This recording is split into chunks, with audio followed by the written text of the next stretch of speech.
Le président ukrainien Volodymyr Zelensky retrouve jeudi les dirigeants du continent européen à Copenhague, dont ceux de l'UE qui cherchent à ancrer dans la durée leur soutien à Kiev, au moment où les États-Unis ont remis en question le leur. À ce désengagement américain depuis le retour de Donald Trump à la Maison-Blanche s'ajoute la crainte de voir la guerre se prolonger tant les perspectives de paix en Ukraine semblent s'éloigner.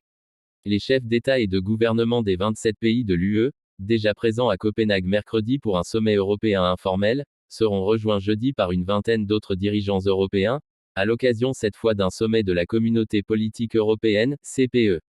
Initiative lancée par le président français Emmanuel Macron, la CPE rassemble 2 fois par an, depuis 2022, les dirigeants de la quasi-totalité de l'Europe, à l'exception de ceux de la Russie et du Bélarus.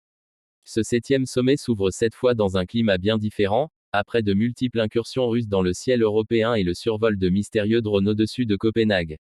Ils nous menacent, ils nous mettent à l'épreuve, et ils ne s'arrêteront pas, a averti mercredi soir la première ministre danoise Mette Frederiksen, évoquant la Russie et ses violations de l'espace aérien en Europe. La France ont annoncé mercredi avoir placé en garde à vue 2 membres d'équipage d'un pétrolier appartenant à la flotte fantôme russe soupçonnés d'avoir pu servir au lancement de drones au-dessus du Danemark, après avoir arraisonné ce bâtiment, le Boracay, au large de ses côtes. Mur anti-drone. Pour répondre à la menace, les Européens travaillent à la mise en œuvre d'un mur anti-drone et comptent sur l'expertise de l'Ukraine pour les y aider. Le président ukrainien espère de son côté que les Européens confirmeront leur soutien et la promesse faite à son pays qu'il rejoindra un jour l'Union européenne.